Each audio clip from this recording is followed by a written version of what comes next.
And while the DNC is underway, the GOP ticket is touring several battleground states. Today, former President Donald Trump and Senator JD Vance are set to discuss national security during a campaign event in North Carolina.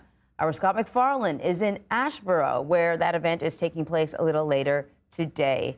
So, Scott, good to see you. We're going to talk about today's event in a moment, but first I want to ask you about some of the criticism that Donald Trump has sort of levied at the DNC last night. I want to play some sound.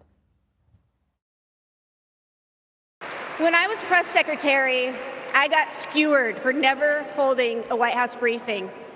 It's because, unlike my boss, I never wanted to stand at that podium and lie.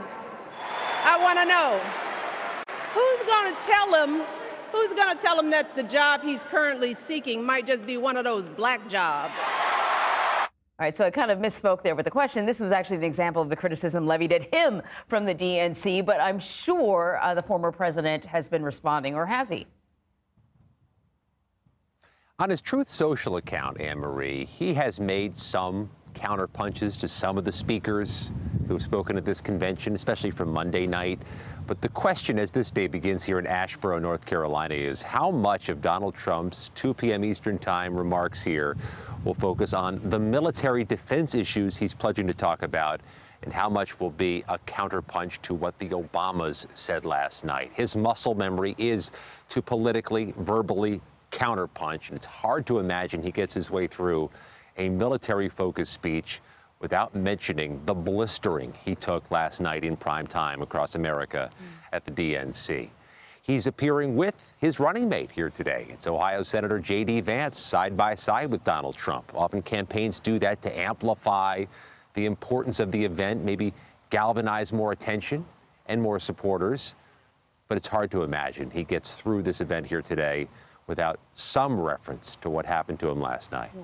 And I know the campaign has sort of pivoted more towards him having smaller events where he can kind of talk more intimately with people.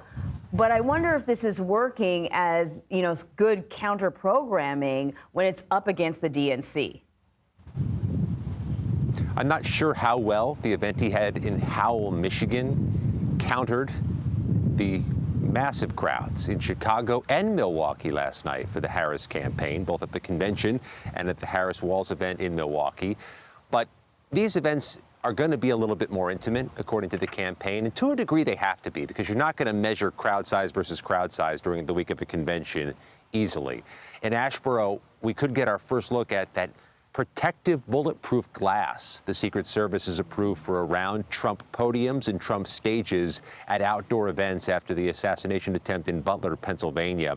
But we don't expect a crowd the size of the one in Butler, Pennsylvania. All this will be quite interesting to see when he and Vance get here and do this first outdoor event since July 13th.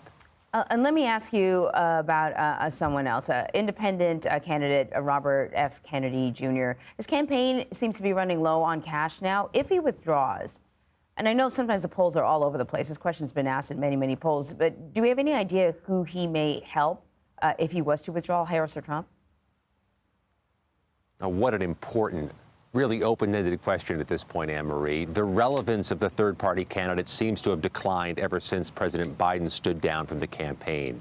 Their poll numbers, according to multiple outlets, have dwindled, but the attention and the spotlight they garner has dwindled ever since Vice President Harris took the top spot on the ticket.